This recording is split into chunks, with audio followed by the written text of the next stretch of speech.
तुम्हाला देखील गादीची कवर शिवायची आहे। तर मग जी तुम्हाला साडी लागत नाही किंवा तुम्ही जी साडी यूज करत नाही ती तुम्हाला घ्यायची आहे। तुमची जी गादी आहे तिचं तुम्हाला मेजरमेंट घेऊन त्यामध्ये तुम्हाला लूजिंग माप सोडायचं आहे।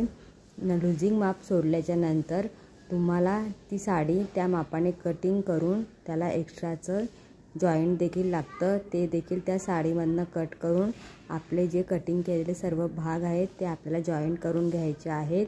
त्यानंतर जे दोन्ही साईड जे ओपन भाग आहेत कवरचे ते आपल्याला इथे शिवून घ्यायचे आधी। त्यानंतर वरच्या बाजूने एक्स्ट्राचे कापड आपल्याला इथे कट करून घ्यायचे। कटिंग झाल्याच्या नंतर तेच वरचे बाजू जी आहे ती आपल्याला फोल्ड करून घ्यायची आहे। नंतर 5 ते 6 असे बंद असतात नॉट, ते आपल्याला इथे लावून घ्यायचे आहेत, जॉईंट करायचे आहेत दोन्ही बाजूने सेम असे। त्यानंतर झाली आपली कवर रेडी।